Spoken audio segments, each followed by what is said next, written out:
The hip-hop writer is a creator, composing understanding words of cultured brilliance, powering a rebalance of the elements equally.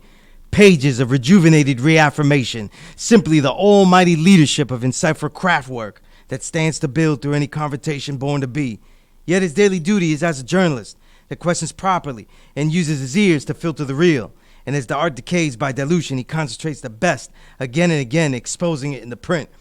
Today's journalist and tomorrow's historian, he listens to share. Here is that necessary attempt, executed again and again and again. This is the Power Right Show on S.STREET Media. This is your brother, the lone low life with the home-sewn garment, the Boricua with the build, the true living God, stepping in score, Sunez Allah, a.k.a. S.STREET, and we're on S.STREET Media, the evolution of media, where every intrigue will have its own show, every incredible thought will have its own episode, and every timeless insight will be archived. And like I always say, this show is about my element of hip-hop, what I like to call the writer of art on art and science on music. The only show in history on this hip-hop writer element that I, a veteran of over a quarter century, helped pioneer. Always got to give salutes to my brother, Remembered in Perfection, Kevlar7, who produced that track for me. I call my brother Son. That's your intro. That's the intro we're always hearing, getting us into it. And real quick, I got books out. I got the new book, The Reel of 2020. It's an ebook. It is a completely new way of formatting and judging music. So it's basically, it ain't no top 10 list of my favorites or what I like or trying to mix in bad music with good music. It literally is a complete 70-page analysis of the entire universe of hip-hop music last year. And it is bracketed in a revolutionary system of ciphers that categorize the entire universe. So each artist are put into singular or multiple brackets of categories and explain why they belong in those categories. And so you see how all of this interacts with each other. You know what I mean? And nobody's doing that shit. I had to write it, though, because then people was going to bite that shit and act like they made that shit up. And we got enough of that. But one of the major books starting this entire documentation of all this music in this last 10 years is my book out on paperback, The Filtered Real Essays from the Invisible Renaissance. That is out on paperback. Both books you can get by DM me. All you have to do is DM me on the Instagram, IG at Sunez, S-U-N-E-Z, or email me, sunez97@gmail.com, and I'll get that out to you. Whew. And a couple of commentaries. I always like to give a shout to my brother DJ Toshi. We do Classic Storm Radio. Our last shows, we have one incredible show coming up. It's so good that we had to, really put some time and effort into constructing it and putting it together. So we still have our latest shows, episode 288 and 289 on DJ Toshi, classicstorm.podomatic.com. And they are two separate shows interviewing Steel and Tech of Smith & Wesson. You know what I mean? And we built on things that they've never built about ever before. And got to give a shout to the God Starker last week. We had a great show, great response, and look it up. Go online. There is no documentation. There is no builds. There is nothing about Starker. You know what I mean? He's a lone cowboy just throwing out great music. You know what I mean? And so check that show out after you check this one. But this show's a little bit different. My guest will definitely see the point of the math working out correctly, too. This is the Power Right Show, episode 86. Oh, no. I'm not fucking playing. It's 86. So the cipher's complete. 86, you know what I mean? And so cipher complete right now. We got. That means the cipher's complete. It's a rare show for me because when I started to write, I wanted to be more than just someone looking out into the culture I loved. I wanted to make something. And that's why I made the pieces I wrote about other artists so creative. So I could say I created something. And now it goes full circle in so many ways that you'll see as we go along. But now this isn't just an interview today. It's actually two artists that are part of the same group. Absolutely. You know what I mean? And in different ways, all with the same common goal. unique add-ons to the table, and I'm talking about none other than the group The Leftovers NYC. Yeah. One of the most important movements that I've seen in music in these last 15 years. And it's just an honor to be a part of it, though. And shit, on this album that they got, this debut album that we put together, and to be able to set it off, because you're gonna hear Sunez setting it off. It's just a beauty, and it comes from one of the great stories in hip hop. If you go back, our guest today is Prince Power Rule, man. Thank you. One of the legends, big bro. It's great to have you here. We've been working on getting this show for a while. But during this interview, I like to be referred to as Marcano. Marcano. Because Prince Power Rule's cool. I love that nigga, man. God bless him. He did a lot of shit that niggas could never do from where I came from. But today, the man that I am today is Marcano. Oh, I hear you, Marcano, big bro. You know what I mean? And I think I want to go over The Leftovers and what The Leftovers mean, how you came with that name and involved us all as part of this group. But it has an earlier, and I just want to give that earlier context for those who haven't seen our previous interviews and the coverage I've had, is that Marcano, you're a prodigal son, you know what I mean, in hip hop, you know? You left. Am I? You know what I mean? Oh, you left, shit, yeah, I left and came back. Yeah, and you yeah, came yeah. back, you know what I mean? Yeah, and that's one of a the good great, one. one of the great, That's why to you me, get all the accolades. That's a good one. I would say this though, in my covering work, I think two of the greatest comeback albums, and they're for two different reasons, is probably is definitely yours with The Anomaly in 2016, and I would definitely give it to Marquis. You know what I mean, Sister Marquis, because she never got her chance when she was rolling with Digging in the Crates and everything, and when she came out powerful, and it was a great album. So, but this comeback, it launched you into not only representing the New York that you came from, but also seeing New York differently as it is today. And you're one of the first artists to really show that massive contrast. And then I know that springboards into now this Leftovers. So how did you come with this Leftovers that we're all a part of here? Well, thank you for everything that you said. And yeah, you know, so as we discussed before in the past on Classic Storm and all that, and for what magazine is that you was writing for again? Premier Hip Hop, Yeah, and even Premier here, Hip Hop, even yeah, here, yeah, one of our yeah. earlier shows, I Yeah, think is so, in the 30s. You know, I actually got brought back into the business by individuals who were in the business. I went to my boy's studio, that's In Your Ear Music. Big up to my man Rob Diaz and Victor Axe Romero, DJ Axe. And I went there one day and I seen Psycho Les, Lord Finesse, and Large Professor chilling there. So I was thinking really like it was like, you know, and I said this before, I know it might be boring, but I thought it was some sort of documentary they were filming, and I was Right, like, right. I appreciated the fact that he let me come there to watch it and see it, being that I knew them.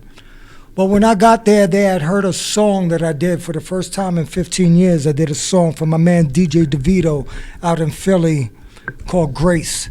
And, you know, everybody talks about, you know, Black Lives Matter in 2020, but 2016, it was the fucking same shit. And it was the same shit in 1989. And it was the same shit before that. Like, you know, I've seen all this come. But when I was taking the train home from work, I used to see Black Lives Matter graffitied on the trains and in the subway stations. And that, you know, when he sent me that beat Grace, I was just like, all right. No pressure. I ain't got no record deal. I ain't got to do nothing for nobody but for myself. And I wrote that song, Grace, and eventually these guys heard it, and then they enabled me, or they asked me to make a new album for Power Rule.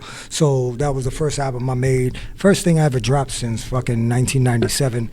And it did well, and great accolades and everything, and I appreciate everybody that was involved. And then, of course, you know, you called me up, and you got my information somehow, and then me and you built And that was great, So it brought me back in, but it was definitely, a power rule thing.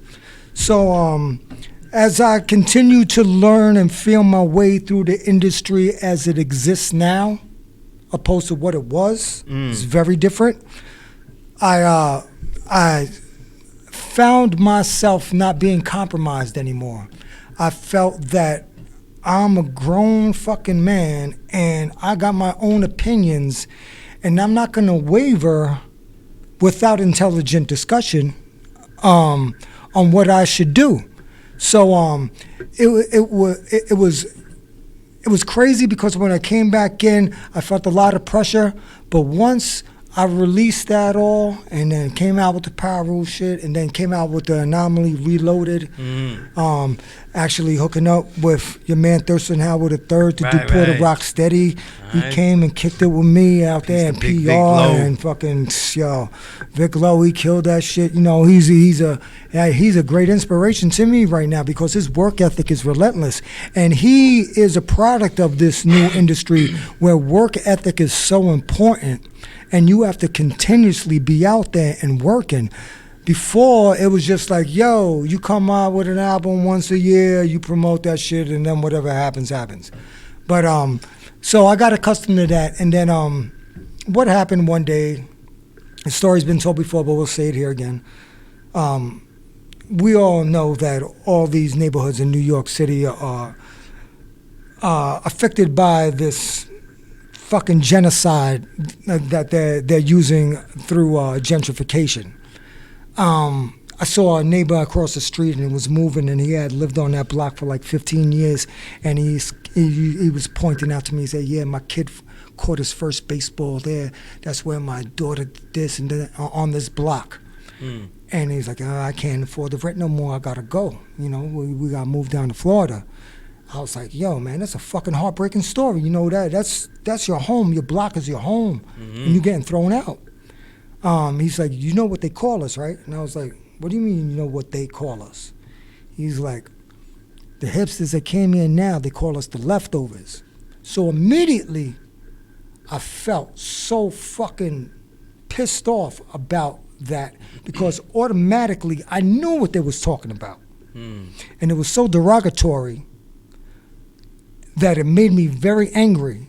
But then, like we do, we turn a negative into a positive. And I said, fuck that. I'm going to embrace that. This is going to be my mark on this game right now. Power Rules, great, love that shit. But this is now me as a man in this day. The Leftovers is going to be the name of my group. And I'm going to show these motherfuckers what the Leftovers do. And I'm going to expose the hypocrisy that's before us. So, big shouts to my girl HD. She was riding with me from the beginning on this, and I brought in Talim, and little by little, individuals started getting down, and before I knew it, like we have a whole collective. But it took a little time. Like that Leftovers anthem ain't come out till that came out in. We're in 2021, right? Indeed. I don't even know no more. I think it came out in 2019 or 2018 or whatever. And it got a great response, from people. And a lot of people gravitated towards the movement because it's so familiar to a lot of individuals in the neighborhoods that they're living in, not even in New York City. If you living in Oakland, you living in Detroit and shit like that, gentrification is fucking destroying families and lives. Like, it's that silent genocide that's going on, It just looks like business, but it's not, man. It's wiping out our people and wiping us out of our communities, displacing us and putting us somewhere else, so they can have their convenience. So, as I just wrote one song. I wrote the Leftovers anthem. Then I wrote another song. I wrote Vega. It was like a year later. And then finally I came to the point where it's just like, wow, individuals are interested in this enough where I should actually make an album. So last year, I just really started going in hard and making more songs. Peace to my nigga EQ Lyrics, man, my engineer that held me down, through all this COVID shit and everything. We had to be very careful hanging out with each other, I work in a public forum where, I easily could have been infected and stuff like that. Thank God I haven't been, and I was still afforded the opportunity to go to the studio with my man EQ and record all these songs that you can hear now on The Leftovers Engraved in New York. It really speaks to who I am today. And this is the representation that I want people to remember of myself. I love the other shit. Power was great. I can go on for days about all the reasons why it was great. But today, I am one of the members of the Leftovers NYC, and I think this right here was my calling and my purpose to be in this. It may have took a little while and everything, but this is why I should be here, because I've always been a fan of individuals that changed the game with their sound, their lyrics, their words, whatever it was. Right. And as we spoke earlier, I think the greatest group of all time, rock, rap, jazz, I don't give a fuck what genre you say, is Public Enemy.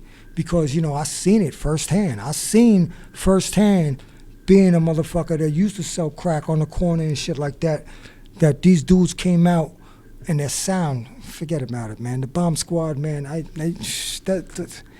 it's inexplicable what they did on those tracks, man. You can't reduplicate that shit. Hundreds man. of tracks. A lot of put together, people tried, but it's just it's a mosaic, beautiful piece of art that's incredible, but it's in tune, So that combined with the knowledge of Chuck D and the way he came up in Revolution in the fucking 60s, it's just like encompasses everything that I've ever, felt that I wanted to be a part of. So, when I thought of The Leftovers, I never thought of it as something where I would be solitary.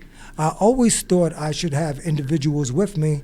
And blessings to me, man. I've been blessed with great individuals around me that have gravitated toward this movement, and we're finally really starting to get in there now, and a lot of people know about us, and this first album has been embraced so well, and thank you to everybody that's, it's still in its infantile stages and shit like that. I feel like it's forever because I've been doing it.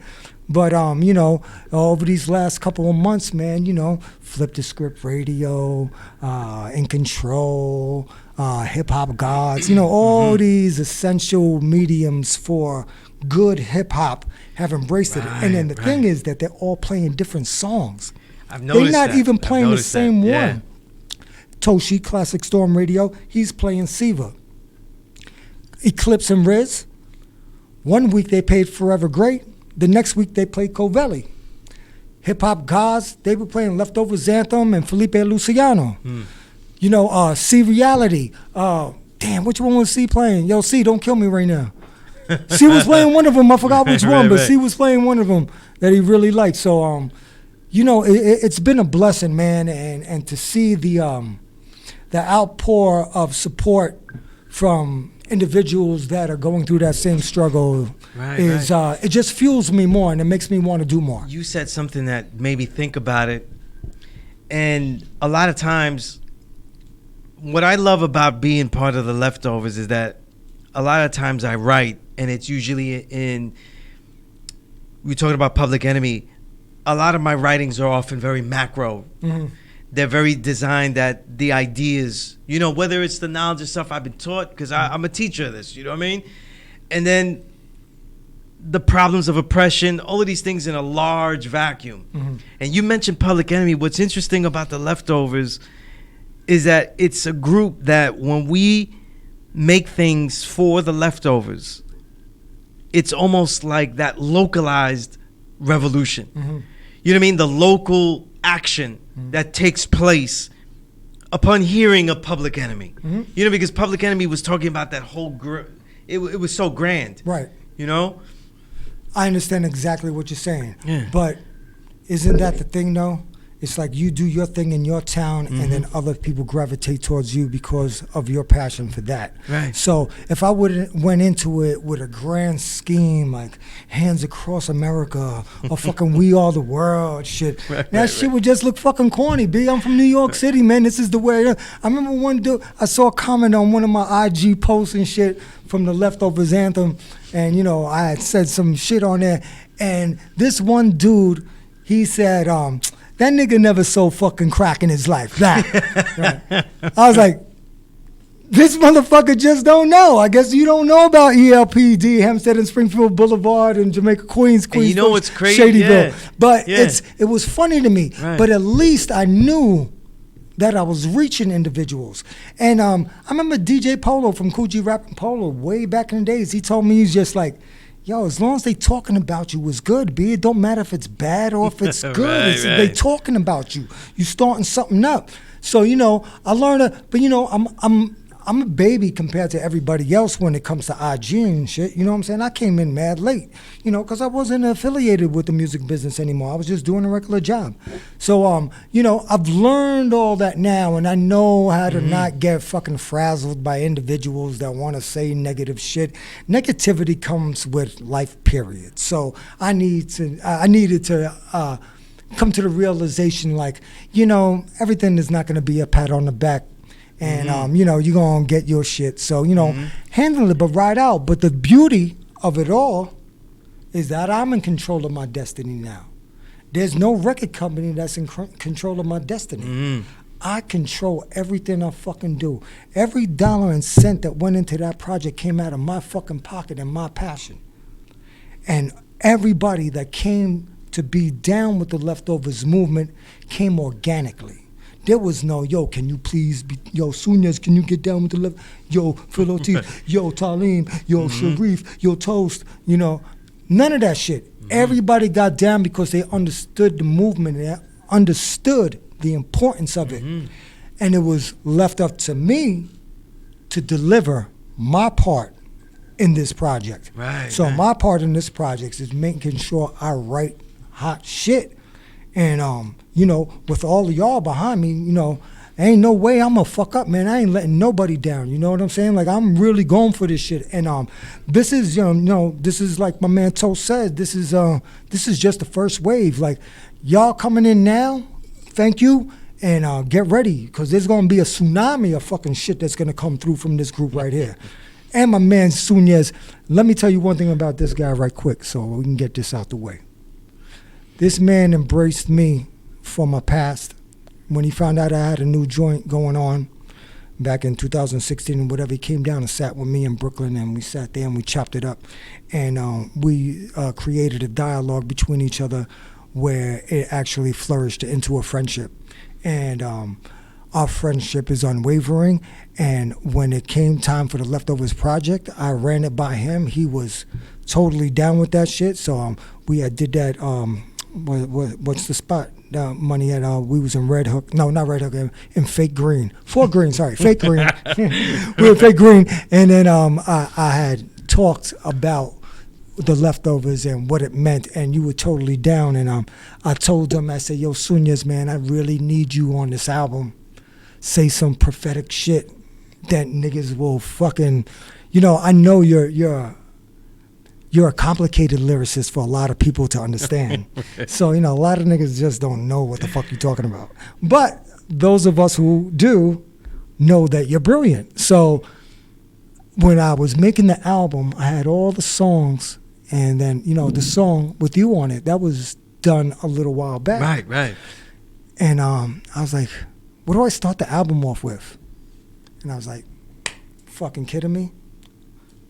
Champagne of Beers is what it originally was called, but now it's Rogue One. I was like, Sunyas, that's the way you become great, nigga. You let this dude stand out there on the podium and fucking say that shit that you believe in. Then everything comes after that. Motherfuckers gonna be on the edge of their seat listening to. So thank you for that, because there's no better way I can ever think about starting the album. Oh man, yeah. I'm gonna throw that out there. When you told me to do it though, all you said was like write something about all this gentrification bullshit. Yeah. We ain't need to talk about it. We ain't need, and that's the thing. Everyone that's down with this doesn't need to be convinced about gentrification. Mm-hmm. I got friends that be like, yo, You know? that shit was there the whole time. Why didn't we buy shit then? I said, motherfucker, we wasn't programmed to buy shit then. We only programmed to suck off the teat of a fucking of the other man. You know what I'm saying? We're so programmed to just go for handouts and live a certain way that we never thought about being entrepreneurs and trying to buy properties and cultivating them and cultivating our culture. We were programmed to just be fucking slaves. Yeah, for those that say that, there's a lot of good books that really detail the history of that, how this goes all the way back through the Ed Koch years and all of that. And the reason that this gentrification was always violent, and the only reason that people could go to us and say, how come you didn't buy this and that, is because it looked like we had something, because we made something that survived us. People keep forgetting that we were being thrown out of New York City, and if we didn't make up hip-hop, they would have just... that gentrification process would have happened faster. Listen, bro, let me tell you about the earliest memories of gentrification for me, okay? Because I study this shit. I just don't come out here and talk some shit and don't know what the fuck I'm talking about. Puerto Ricans, like us, okay, they came from Puerto Rico in fucked up planes, whatever fucking fucked up taped suitcases and shit like that. They came after World War II to come here to make a better life. They came here with the sole purpose of doing better and doing better for their families to create a future. But what happened after World War II, Robert Moses took over fucking everything, and he just was a fan of the car. He wasn't a fan of people, he was a fan of the car.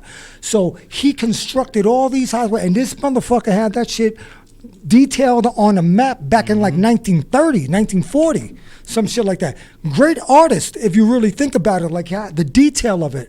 But his thing was to make everything accessible for the car.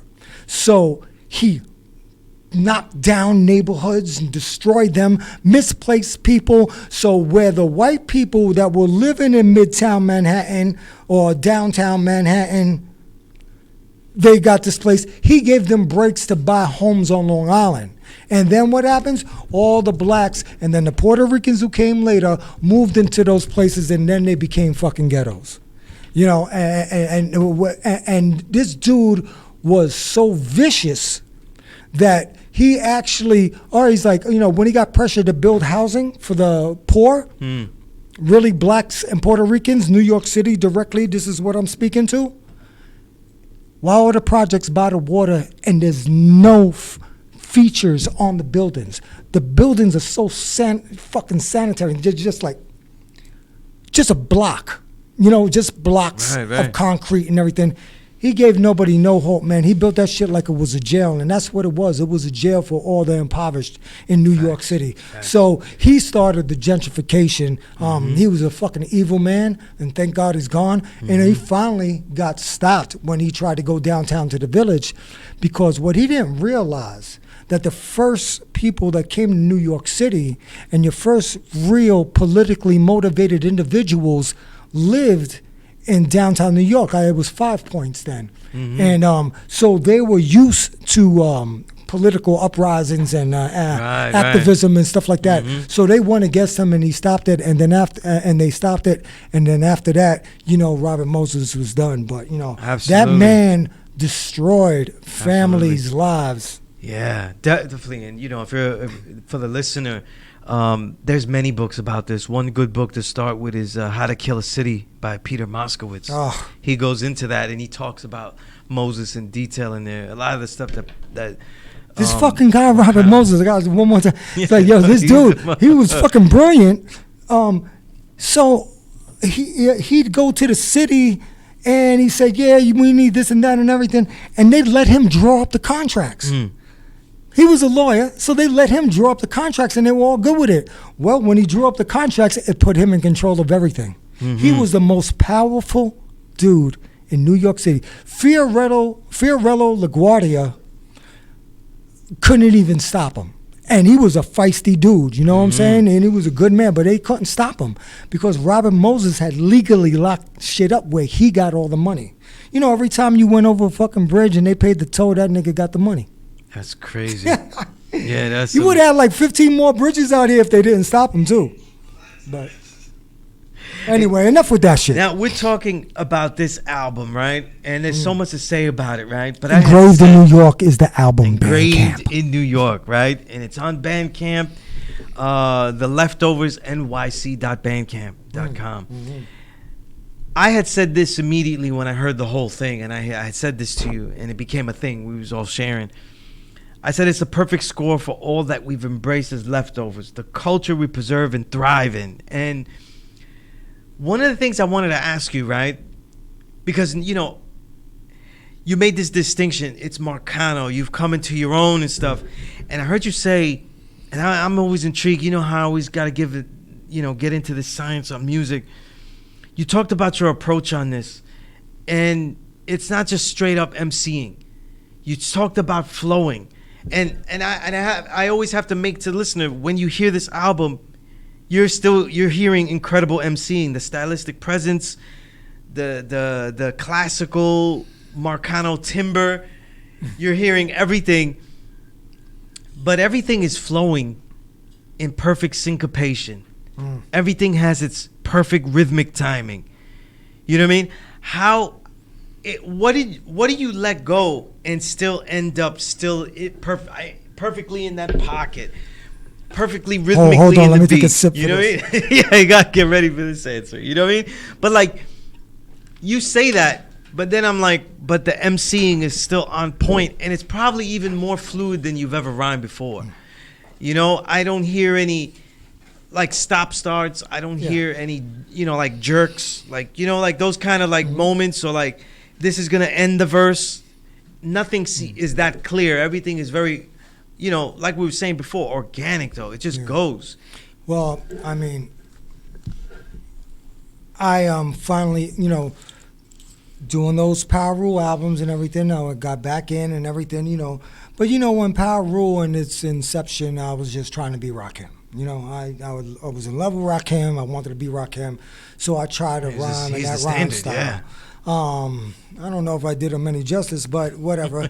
I did some shit and got kind of popular. But this now is who I am. So I stopped trying to have a rhyme flow, and I realized when I speak to people face to face on the street or whatever, motherfuckers pay attention. Whatever the way I'm delivering it, whatever, I guess they want to hear what I got to say.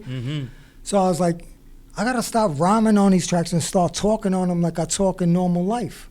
So I just started going with the feeling like, yo, just talk on this shit like you talk in real life. You know, you could throw a little flow in there here and there, but your conversation is crazy already. So just, you know, do that with the beat and the music, and only get on joints that you really feel soulfully. Don't do any contrived shit. And that's what it is. That's my formula. Like, I just talk like myself on these joints. That's why I say it's Marcano, because that's the way Marcano talk. Power Rule don't talk like that. Power Rule got a whole different flow. But me, Marcano, this is how I talk to you one-on-one. You know, it's also reminding me of the way you're finding yourself artistically. Also reminds me of, you know, the great legend, one that you knew, a hero to me as a writer, you know, MF Doom, Remembered Imperfection. I think for me, and I just throw this out there, you've been around so many great artistic minds. I don't think people understand how diverse the creativity it was that you were around, because when we say Power Rule, Marcano, you around CM Bob, all of these, it's not just talents that rhyme, it's talents that write, it's talents that do radio, like Bobito, you know what I mean? Talents that DJ, you know what I mean? Comedic talents, you know what I mean? It's all of these things put together, and I feel like it all just influences you in some kind of like unconscious way. Well, let me say this, man. So early on, getting into the business, you know, Power Rule came out independent, put our own money behind shit. And, everybody thinks down south motherfuckers started that shit. We was doing that shit. And we was doing MTV, BET off of singles on Revenge Records from fucking Queens and making noise and stuff. And then I got picked up by Interscope. But what I will say is this. So when I did get picked up and got some money in my pocket, I acted like, a fucking hood motherfucker would act. I fucking took on my shit. I went to Canal Street when I got out the studio and fucking went and got the giant big gold chain, and I did all that. And I was just having a party and having fun. Right. I didn't really care about rap music, my nigga. I just really wanted to be at the party and be the star of the party. Like, that's the way we came up. Like, the first motherfuckers that really rapped, they were doing that for fame. Just like graffiti writers, you wanted to get fame. You rapped at that party, you got fame, and you was the dude that got the girl that night.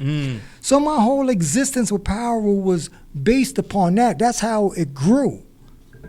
But this is me as a man who's self-realized now. Knowledge is self, finally. Right. And this is what I exude. And this album has so much fire, though. You know what I mean? And I'm like, when people talk to me about the way I write, almost everything I write has anger in it. It always does. It does have a little tone. It always has fire in it, and it works. It fits so well in here. But like, let's go through some of these songs here because. Okay, hold on. One more step. Yeah, I just want to say this to the listener. And I want to mention the producers and everybody. Right. That's what I was going to talk down. about first. Yeah, musically. I was thinking like this, what does this album keep reminding me of, right? Because there's a way of sampling where you might use things that people know, but use them different so you could capture that vibe. And this album it has the same vibe as the Wild Style soundtrack. Like, it gives me that vibe, you know what I mean? What? Because you put us in those old, like I'll be in the old trains and then also the new trains, you know what I mean? Yo, that's fucking dope because that's exactly. It's almost like Me and my man Toast 187. What up, Toast? He's one of the earliest individuals to come on board with the Leftovers project, and me and him just synced effortlessly. And we both have that New York '70s train, dirty block, burnt down building feel in us. That's what we relate to. That's how we came up. That's how we saw New York. We didn't see a pretty New York. We saw a violent, crazy, vicious, but fun New York. That was our New York. And, out of that New York came so many great things. You have your hip-hop movement. You got your fashion industry. You got the punk rock movement. There's so many things that culturally fucking changed the world, period. Like, how did hip-hop change the world? We were there for that shit. But that shit was something that fucking seeped into our pores because we're around it all the time. It became comfortable and okay to walk by a burnt down building. It became comfortable and okay to see dope fiends on the street laid out by the fucking fire hydrant. It became okay to know that niggas got robbed on the train. This was day-to-day life for us, and this is how we lived. And we existed, and we navigated the path as it unfolded before us. That's it. So I still live my life that way to this day because I'm programmed that way. I deal with life as it unfolds before me. I deal with each day separately. I may have a certain agenda or a thing that I want to do, but I'm ready for the roadblocks and I know how to swerve. So that me and him think that way, and I think it exudes that in the album. So like, right. A lot of tracks about him, Toast 187. I fucking love those songs. I love Team Demo that I met through Curious. Curious put me on to them and everything. Team and Demo, those dudes, they sent me like 100 fucking beats, and I picked the ones I liked, and they were good with it. And then the other songs that were left over, I produced because there's certain things that now I see it and I know how to do it and execute it, and I did it. So this is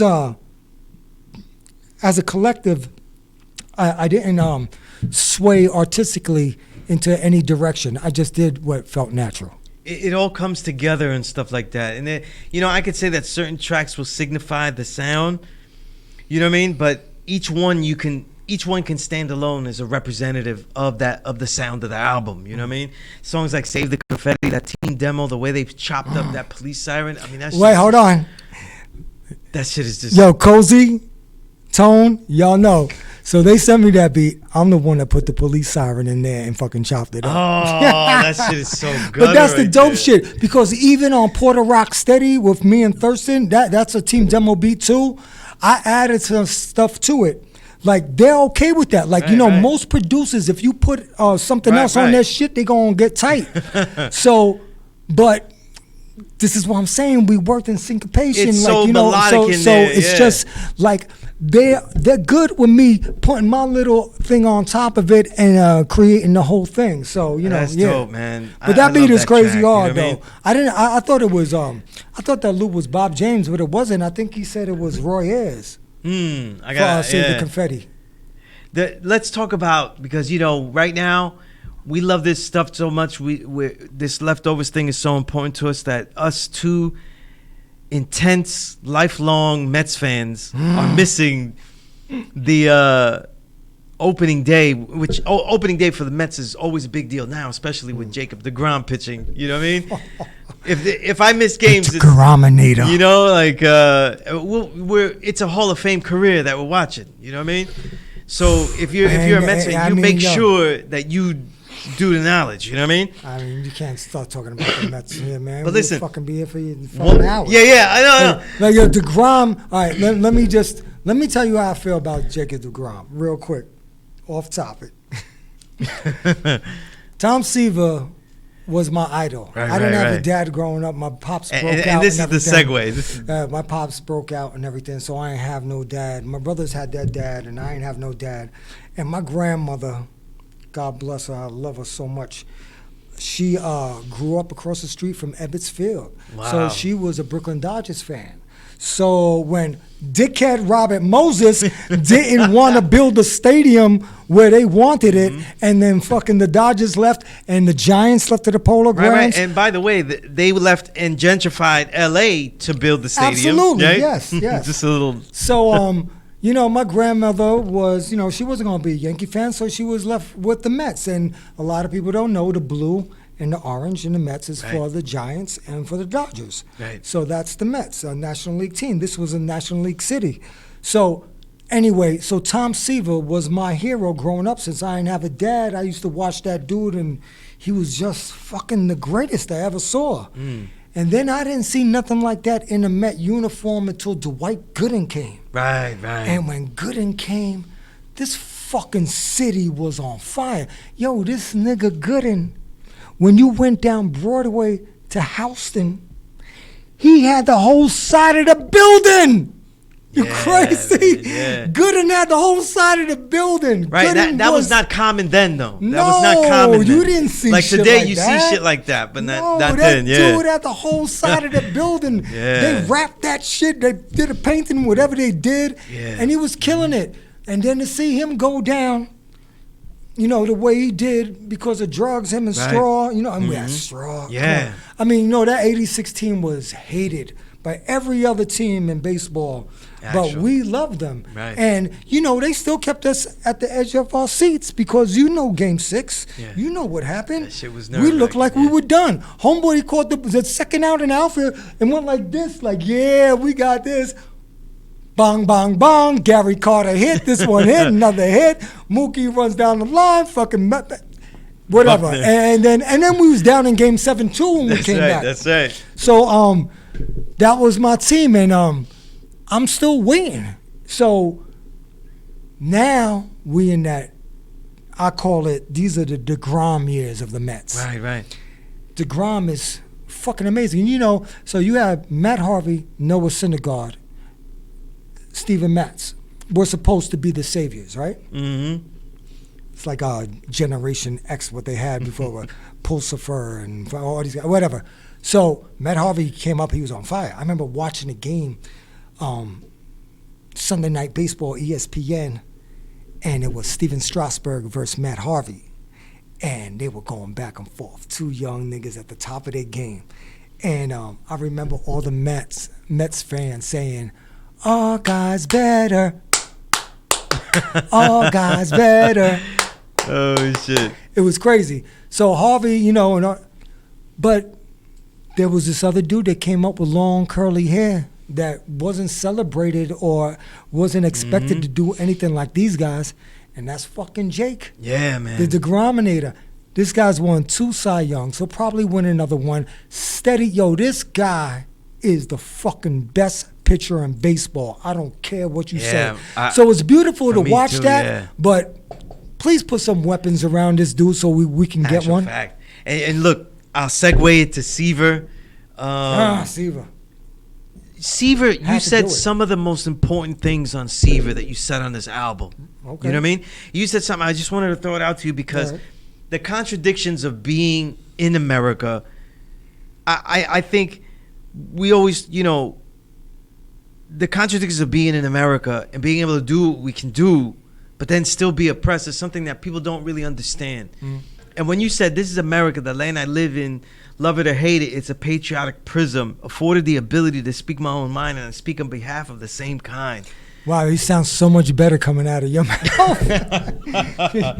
It's you making me like my shit now. No, it was so profound because we're always taught that, and this is one of the things about hip hop. It's like, oh, look, a lot of people, and this is what I get from writing about it and covering it and seeing fans' reactions. They appreciate hustlers because they're doing capitalism by any means necessary. That's really the thing. Every time someone veers into a commentary of what's wrong with this country, it's almost like they start to feel uncomfortable. You know what I mean? And it's like you're saying, listen, you could love it or hate it, but I still get to comment on this. You know what I mean? And I think it's a powerful statement because that's really the leftover creed. Well, I mean, you know, that's what America and what we're built on, right? You know, your freedom of speech and able to, you know, express how you feel without persecution. Like, you know, I just fucking watched The Dissident the other day. Holy shit, man. If y'all ain't watch that, watch that. The Dissident is crazy. So I know, you know, that people come here and want to be here for a reason. Right. Because they're living through tyranny where they live at. You may not look like there's a ruler, but there is a ruler. And you cannot even speak one bad word about the government. So the fact that I am able to voice my opinion here and talk shit is fucking great. I don't know any other way. It's a beautiful feeling for me. I'll give you 2 things, right? Because I just want to put things into perspective, right? Us being Boricua, and remember, we've been that major wave was after World War II, but we've been here since we got citizenship in 1917. So my grandmother came, right? My grandmother came in 1920 right. here, 1920. Now the thing is, right? It's almost she lived like, on the same block as Al Capone in Brooklyn. That's crazy. Yeah, she used to tell me the stories. Now here's the odd thing, right? With what we're sharing as the leftovers and an argument that could be thrown at us, right? A lot of people look at gentrification more like, well, you know, we lost. And that's the way it goes in America. You know what I mean? And that's the kind of thing, like, they're not seeing it like something that's deliberate and shouldn't be done. They're seeing it more like, well, we lost. And that's just the way it goes. Like, life is a game. And it's so crazy because this whole album keeps telling us it's not a game. You know what I mean? Like Veterans Break, you know what I mean? That's the last thing he says in the song. He's like, it's not a fucking game, you know what I mean? Cho said that shit. And it's so powerful because when you look at the way this album is designed for you, the listener, to listen to it, I could give you quotables all day, but this is one of the very rare albums I've ever heard because it's an anthem album. It's anthemically designed. Everything is designed to be an anthem to motivate you to see where you're at. You know what I mean? But it's also extremely rare because it's battle bars that are directed at an individual target, a specific target. You know what I mean? And most don't have that. We're talking about Public Enemy, but even Chuck D didn't give you just straight battle bars like that. You know what I mean? This album's filled with like battle bars that are directed at a particular target, especially when you get going, especially the second half of the album.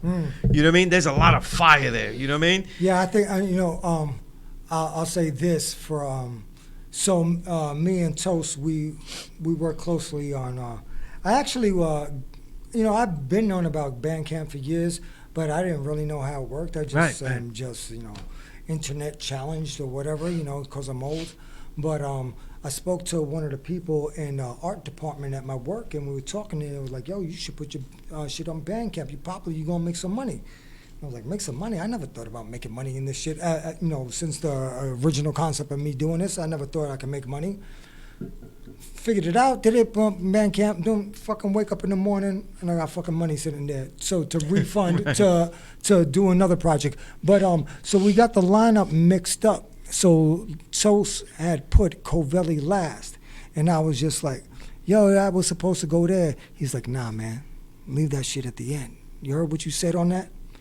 And then I was just like, yeah. And the whole shit with Matthew McConaughey talking hands across America bullshit, and then fucking Bobito Ross is like, fuck that, When you Red sent me my that, district, op-ed. You sent me that in a text, and I was like, damn, what's he got Matthew McConaughey talking this shit? Motherfuckers don't know unless the you setup stand was by. Stand by.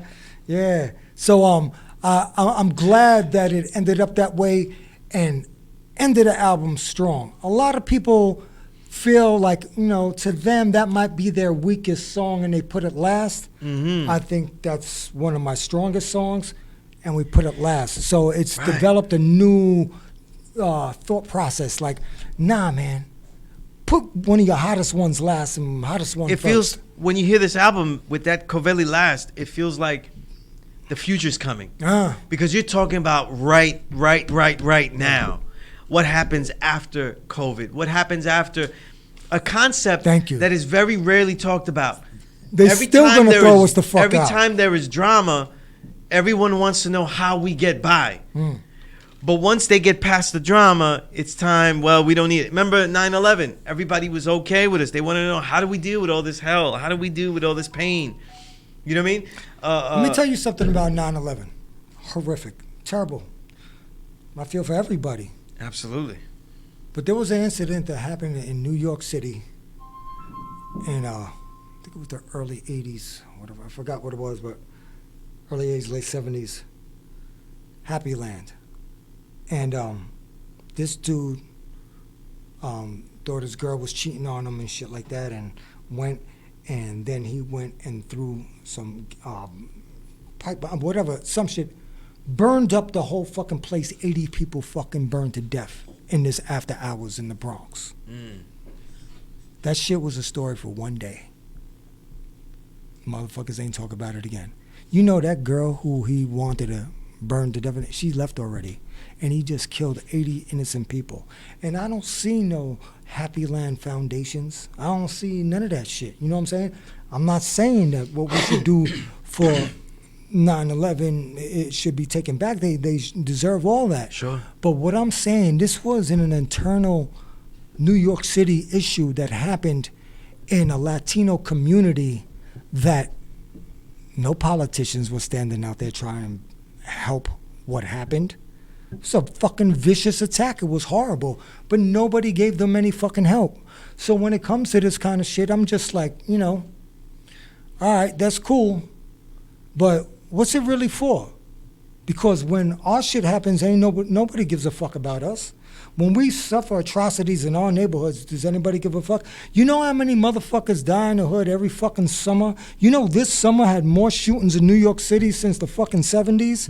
Nobody, I listen to 1010 Wins every fucking day, B, and fucking the shootings have been up dramatically, but nobody cares because nobody from these certain communities are affected. It's only affecting us. And they don't give a fuck about us. And it's just a reaffirmation how they don't give a fuck about us. Right. So I gotta give a fuck about us. and that's why I gotta drink a couple beers and shit like that, man, because this shit is rough, bro. Indeed. It's hard putting this on your shoulders. I feel like Atlas. There's so much on this album. There's so many poignant lines. The color, you said, believe not in me, but in the actions of those proactive that invoke change. My range is infinite. Knowledge is universal. Pour rum for my sons who slanderize at curfews. Cities on fire went for wiretaps and traps.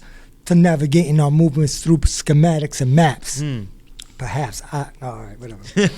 Anyway, I love that one. Yeah, like, me yeah. and Toast, I was just like, when he comes up here, I was just like, yo, I think I might need to do a video for that one. But Doom used that beat too. That's a sample from Midnight Express. Right. So Doom used it and Mobb Deep used it, but it was different. I think I made it my own on that. Yeah, definitely. And one of my favorite songs and for me personally, and for the listener, that I don't really say this too much, but it's really like full circle for me because Felipe Luciano, besides being a legend that we all know and, impacted me as a journalist, as a freedom fighter, also because all the young lords that really did something, they impacted me greatly when I learned what they did after the young lords. Like people like Juan Gonzalez Right. and his literary works, his work on Democracy Now! And stuff. These are really things that impact me. A lot of people don't ask me. You think like, oh, he just gets his hip hop skills from hip hop. You know what I mean? My research skills come from Juan Gonzalez. You know what I mean? And the way he's always asking questions and the detail that he has. You know what I mean? But like, what's so great about this album for me is to hear a track like Felipe Luciano and then Curious is on it. And a lot of people don't know, that Curious was my first interview ever in this. So I didn't get to interview like a local Joe on the street, you know what I mean? I got to interview somebody that was on Columbia. I remember I waited like 2 hours for him to show up. That sounds like Jorge. Yeah. And he said, man, you related to Pablo? No. He said that. He said that? He said that to me. Oh, shit. I didn't even know that. Yo, that's crazy. Yeah, listen, man. The story is, the story is I was doing a show with leaders of the new school before they even had a record, but I was popular in Long Island, and Chuck D was there, and Chuck D came up to me and says, yo, and he just felt that, I was independent and I might have needed a helping hand with something. Thought I was good enough for that. So he was like, yo, here, I want you to take this number, go see my man Bobito. He's working at Def Jam. That's your people. When I roll up to Def Jam, I see Bobito was Puerto Rican, right? So I'm just like, this is Chuck doing, he's doing Chuck things right here. All right, that's cool. So I met Bobito, and George was working with Bobito at that time at Def Jam, and we met each other, and it's like, all of us are lifelong friends since then. We found out, me and George had a conversation one day, we're chilling, and his mom's was there, Marta, and she's like, your name's Marcano? Do you know Anna Marcano? I was like, that's my mom. He said, we used to work together at this airline or whatever. So it's just like, boom, out of nowhere, I mean this nigga from uptown, I'm from fucking Queens, and our moms used to work together. So, he's been a great inspiration to me. I think he's lyrically at his best right now. Like, he was good, and I always knew he was good, and I never could do what he does. I can't, there's a certain way and swag that he has about himself, the way he delivers shit that it's fucking, I just love it. And really, right now, I think his best work is now. And so finally we got to the point where we can collaborate again and do things together. And Felipe Luciano's one of them, you know what I'm saying? And big up to Bobito Ross too, because Indeed, the salute. reason why I even thought about it is because we went to some expo that was at where Albee Square Mall used to be. It's not Albee Square no more. And Felipe was talking, and Bobito introduced me. Bobito made a jacket for him and shit like that, and we started talking, and then the whole concept came up in my brain, and we made that song happen. So very dope. And salute to Bobito Ross, man. Yeah, because he really gives the movement like a real visual. No, listen, I'm so blessed with these individuals. So, Toast 187, at Toast 187, IG. You got to do this shit nowadays. Bobito Ross on Instagram. Phil Ortiz, Sharif Got Prophet, Sunya Zallah, Mighty Buddha, who just got down with the leftovers. And that dude, man, y'all in a world of trouble, man. That boy got fucking rhymes galore. ill shit. You know what I'm saying? And I've been knowing him. He's down with the whole CM fam. What I miss? I miss anybody?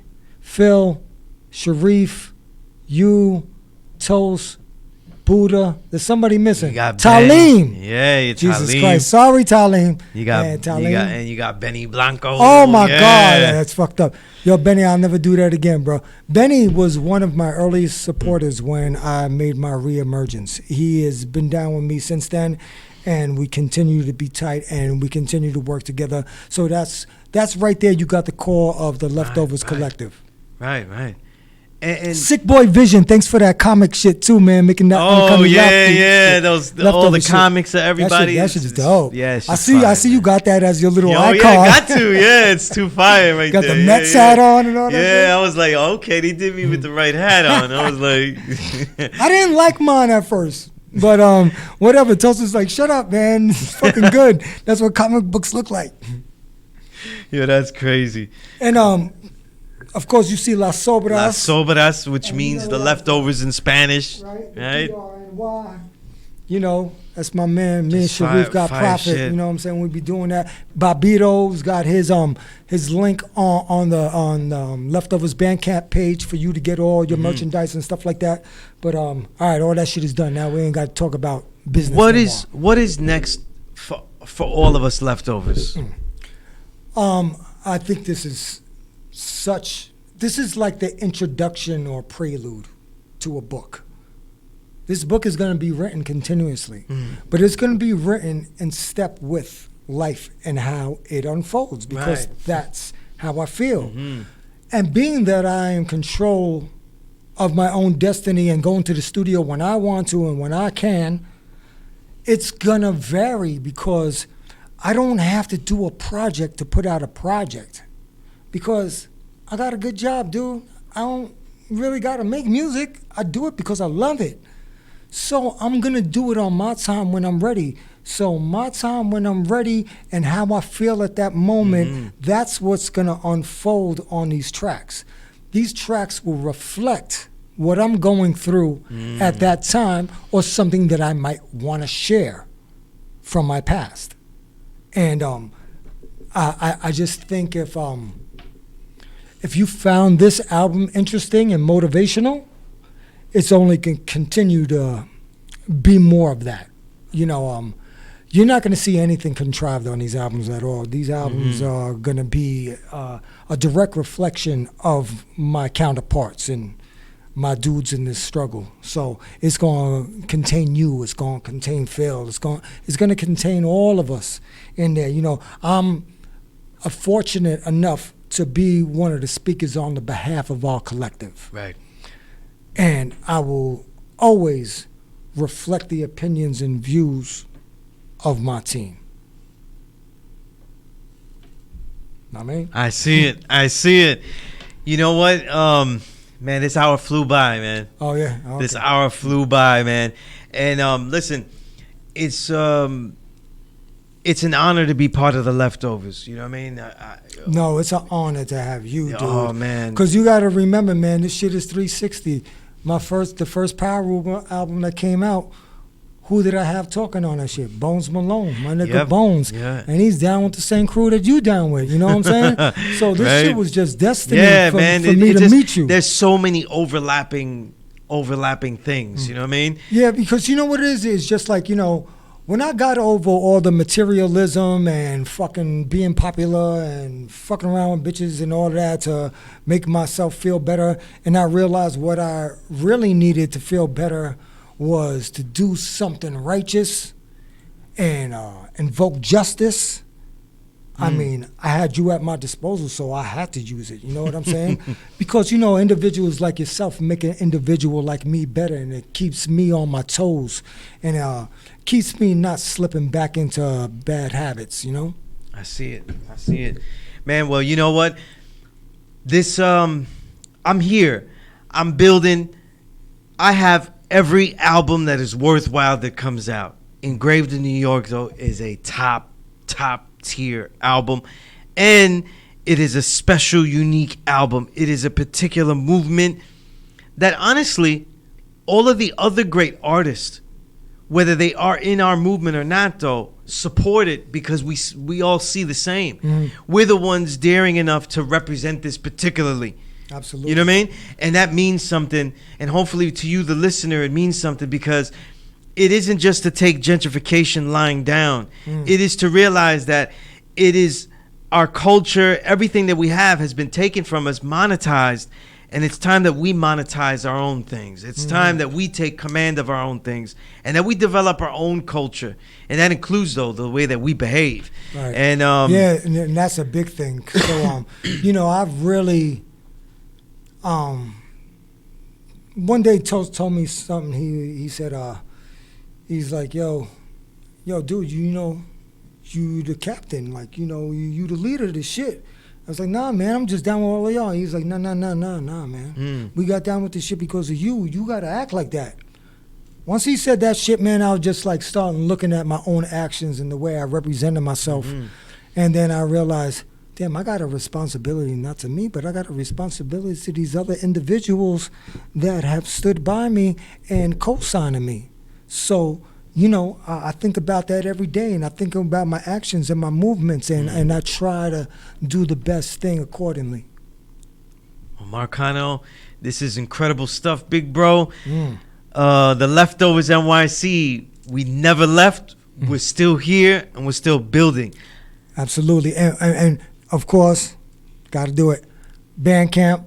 The Leftovers NYC album. Bandcamp. And I also want to give a big shout out to my man Patrick Delaney and John Stania. Oh, definitely. If you don't know who John Stania is, y'all sleeping, because John Stania was the drummer for Helmet, the drummer for Tomahawk. He's now in a group called Battles. And this dude is a rock god. And me and him got together. He actually played some music behind the title track Engraved in New York, which is killer. You're going to see a video for that. And then we also did Super Predators Live. And to bring you back to that Wild Style thing, that is a take on a Wild Style song. So if you go back and listen to Super Predators, that's bam, bam, bam, bam, bam, bam, but all live. So fire, and, straight fire. Everybody who really knows me, man, I'm a fucking crazy rockhead, and this was a great moment for me. So I'm in heaven right now. I got this dude playing on my shit, and I got a rock joint, the video, so I go check that shit out on YouTube, you know? Indeed, man. Listen, the Leftovers NYC, we're still here. Go to theleftoversnyc.bandcamp.com. Until the next time, there'll be a lot more stories to tell, writings to recite, and records to rewind and reminisce. I'm your host, Sunya Zala, a.k.a. S.STREET Low. And as always, the Power Right Show is a never respect fake broadcast. Peace.